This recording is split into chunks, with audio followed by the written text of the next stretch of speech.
बोलो बाके बिहारी की जय, कृष्ण भगवान की जय। कहते हैं जब चेहरे का दाग दिखता है, भगवान कहते हैं कि जब चेहरे का दाग दिखता है तब हम दर्पण नहीं तोड़ते हैं, बल्कि दाग साफ करने की कोशिश करते हैं।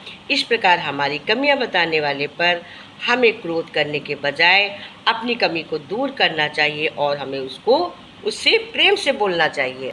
इस पर कृष्ण भगवान ने बड़ी अच्छी चीज़ बोली है, चेतावनी दी है। हरि ने भीषण हुंकार किया, अपना स्वरूप विस्तार किया, डगमग डगमग दिग्गज रोले, भगवान कुपित होकर बोले, जंजीर बढ़ाकर साथ मुझे, हाँ हाँ दुर्योधन बांध मुझे। ये देख गगन मुझ में लय है, ये देख पवन मुझ में लय है, मुझ में विलीन झंकार सकल, मुझ में लय है संसार सकल। अमृत फूलता है मुझ में, संहार झूलता है मुझ में। उदयाचल मेरा दीप्त भाल, भूमंडल वच स्थल विराल। भुज परिध बंध को घेरे है, मैं नाक मेरु पग मेरे हैं। दीपते जो ये नक्षत्र निकर, सब है ये मेरे मुख के अंदर। दृग हो तो दृश्य अखंड देख, मुझ में सारा ब्रह्मांड देख। चर अचर जीव जग छर अक्षर, नश्वर मनुष्य शुर जाति अमर। सतकोट सूर्य शतकोट चंद्र, सतकोट सरित सर सिंधु मंद्र। सतकोट विष्णु ब्रह्मा महेश, सतकोट विष्णु जलपति धनेश। सतकोट रुद्र सतकोट काल, सतकोट दंड घर लोकपाल। जंजीर बढ़ाकर साध इन्हें, हाँ हाँ दुर्योधन बांध इन्हें। कितनी अच्छी चेतावनी दी है कृष्ण भगवान ने। तभी तो कृष्ण भगवान ने गीता में भी बोला है कि संसारिक मोह के कारण ही मनुष्य मैं क्या करूं और क्या ना करूं में परेशान रहता है। तभी तो दुर्योधन फंसकर कर्तव्य युक्त हो जाता है और मोह की तरफ सुख शक्ति के वशीभूत हो जाता है। ऐसे ही शरीर नाशवान है और उसे जीवन मात्र शरीर से अविनाशी है। इसी विवेक की महत्व देना और अपने कर्तव्य का पालन करना, इन दोनों में किसी भी एक उपाय को कर्म से लेने से चिंता और शोक मिट जाते हैं। अंतकालीन चिंतन के अनुसार ये जीव की गति होती है। अतः मनुष्य को हृदय भगवान का स्मरण करते हुए अपने कर्तव्य का पालन करना चाहिए, जिसमें अंतकाल में भगवान की स्मृति बनी रहे। तभी तो कहते हैं कि सत्य की जीत, भगवान कृष्ण भगवान कहते हैं कि सत्य की जीत हमेशा होती है। मनुष्य को हमेशा सत्य बोलना चाहिए। एक संत कुएं पर स्वयं को जंजीर से लटकाकर ध्यान करते थे और कहते थे कि जिस दिन जंजीर टूटेगी प्रभु मिल जाएंगे, मुझे कृष्ण मिल जाएंगे। पूरा गांव उनकी तप और स्थिति से प्रशंसा करता था। एक व्यक्ति ने सोचा कि मैं भी प्रभु के दर्शन करूं। वो भी रस्सी से पैर में बांधकर कुएं में लटक गया और श्री कृष्ण का ध्यान करने लगा। कुछ समय बाद जब रस्सी टूटी तो श्री कृष्ण ने उसे अपनी गोद में ले लिया और उसे दर्शन भी दिया। तब व्यक्ति ने कहा, प्रभु आप तो इतनी जल्दी मुझे दर्शन देने आ गए, जबकि वो महात्मा जी वर्षों से आपकी प्रतीक्षा कर रहे हैं। उन्हें अभी तक आपने दर्शन क्यों नहीं दिया?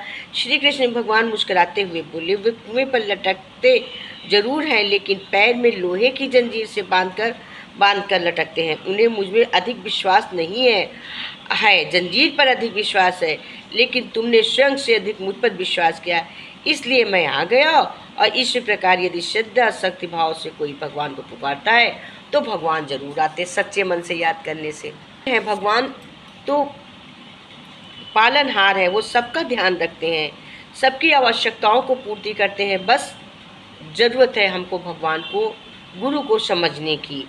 कहते हैं श्री लक्ष्मी जी विष्णु जी को भोजन करा रही थी। विष्णु जी ने पहला गैस मुंह में से पहले ही हाथ रोक लिया और उठकर चले गए। लौटकर आने पर भोजन करते करते लक्ष्मी जी ने उठकर जाने का कारण पूछा।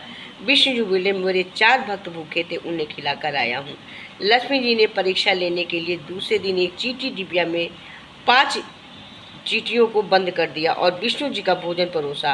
प्रभु ने भोजन किया तो लक्ष्मी जी बोली, आज आपके 5 भक्त भूखे हैं और आपने भोजन पा लिया। प्रभु ने कहा, नहीं, ऐसा हो ही नहीं सकता।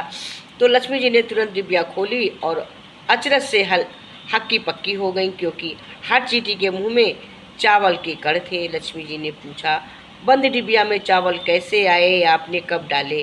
प्रभु ने सुंदर सा जवाब देते मुस्कुराते हुए कहा, आपने डिबिया को डिब्बी में बंद क्यों करते समय जब माथा टेका तभी आपके तिलक से एक चावल डिब्बी में गिर गया और चींटी को भोजन मिल गया। तो कहते भगवान पालनहार हैं, वो किसी को भूखा उठाते सुलाते नहीं हैं। केवल हमारे मन की सोच नहीं अच्छी है। हम अपने मन में सोचे भगवान ही तो पालनहार है, हम क्या किसी को खिला सकते? हम कहते हम करते हम किसके साथ करते? जो करने वाले वही तो करेंगे, हम क्या करेंगे? एक बार राधा रानी के ना कहा, तुम सभी से बहुत प्रेम करते हो, बांसुरी से भी इतना प्रेम करते हो, क्यों? भगवान बोले, बांसुरी से पूछ रही, बांसुरी तू कृष्ण के होठों में कैसे चिपक गई है, उससे पूछ राधा। राधा ने बांसुरी से कहा, क्या बताऊं बहना, मैं तो बांसों के झुंड चुपचाप कृष्ण कृष्ण रटा करती थी।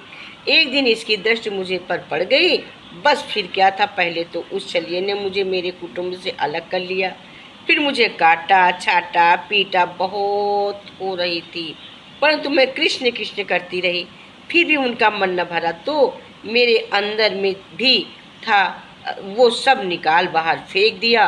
तब भी प्रेम दीवानी कृष्ण कृष्ण करती रही। तब उस चितचोर ने मेरे अंग में 6 छेद सुराख कर दिए और मैं पागल तब भी कृष्ण कृष्ण करती रही। अंत में कृष्ण ने कहा, तू जीती मैं हारा, अब तू सदा मेरे होठों पर विराजमान रहेगी। इस तरह से मैं, राधा जी, मैं इस तरह से इनके होठों पर विराजमान हूँ। एक गौलोक धाम में कृष्ण प्रिया राधा जी गोविंद से पूछी, हे माधव, कंस आपका सगा मामा होते हुए भी आपके माता पिता को घोर पीड़ा देता है, निरंतर आपका अपमान करता है, आप संतों का मजाक उड़ाता है, आपको मार देने का प्रयास करता था, कभी किसी को भेजकर कभी किसी को भेजकर, परंतु आपने उनको कुछ नहीं सोचा, ऐसा क्यों? मोहन मुस्कुराते हुए उत्तर दिए, राधे, कंस जो भी करता था सोचता था सब मेरे ही बारे में होता था, चाहे द्वेष हो, भय हो, कारण हो, भरोस स्मरण, हर पल जो व्यक्ति हर पल मेरा सुमरण करता है उसे मोक्ष ही दूंगा, चाहे मेरा विरोधी हो या प्रेमी।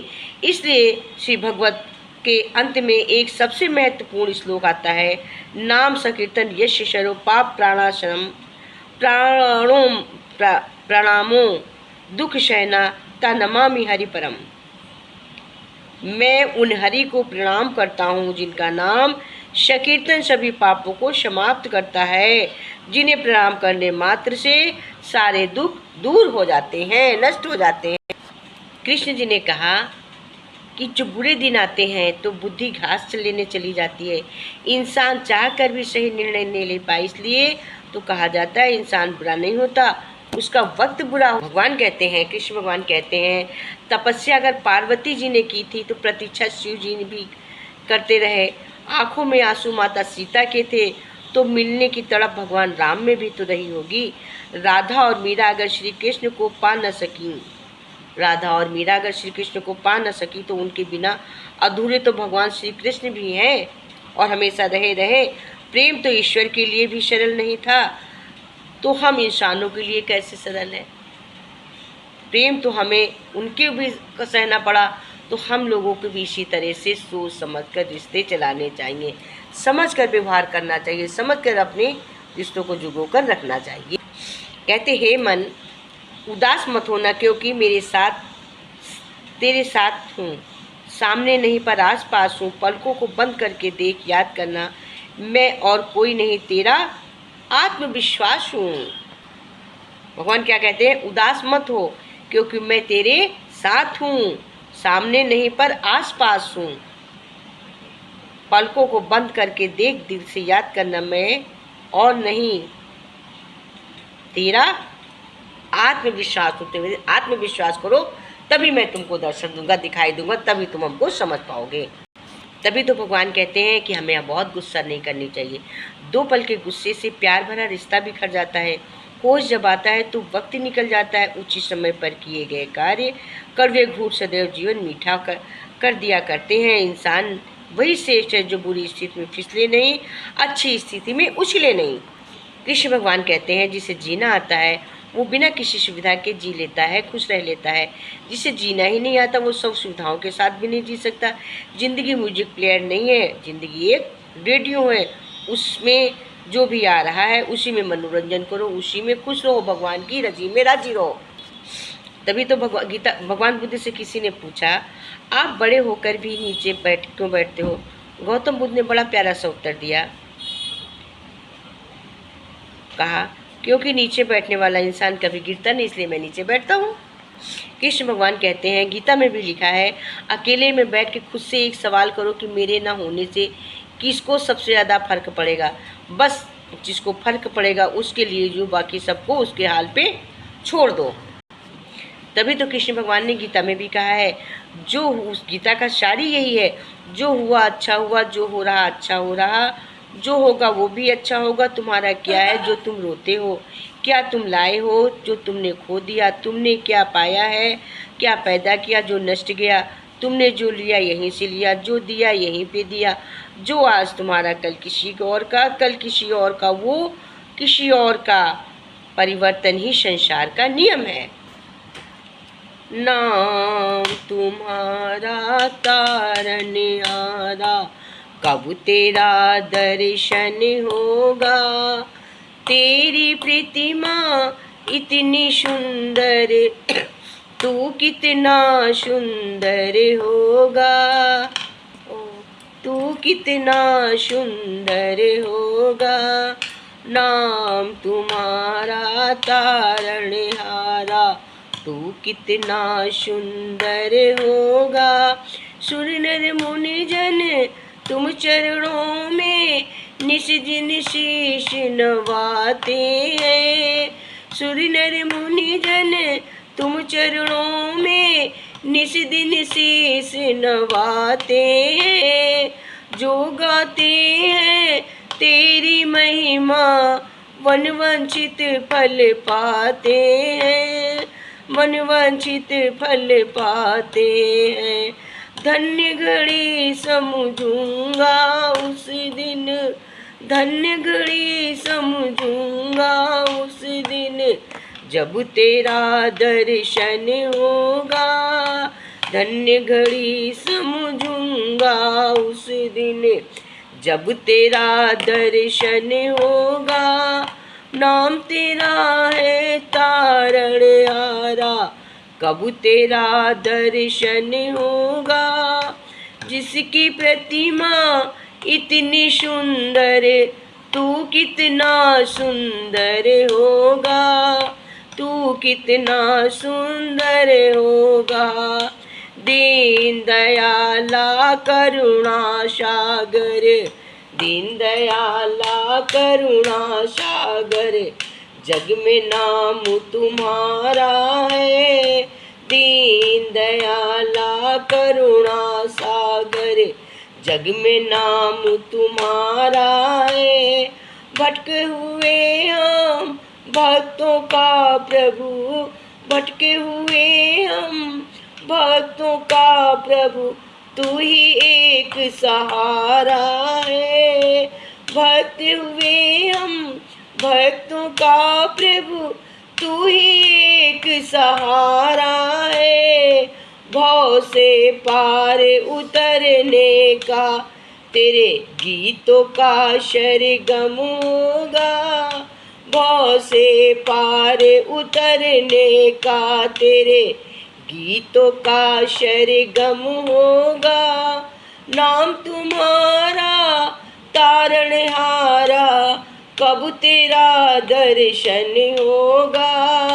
नाम तुम्हारा तारनहारा, कब तेरा दर्शन होगा। तेरी प्रतिमा इतनी सुंदर, तेरी प्रतिमा इतनी सुंदर, तू कितना सुंदर होगा। कितना सुंदर होगा, नाम तुम्हारा तारण हारा। कब तेरा दर्शन होगा, तेरी प्रतिमा इतनी सुंदर, तू कितना सुंदर होगा, तू कितना सुंदर होगा। बोलो बाके बिहारी लाल की जय, बसा कन्हैया जी की जय, कृष्ण मुरारी की जय।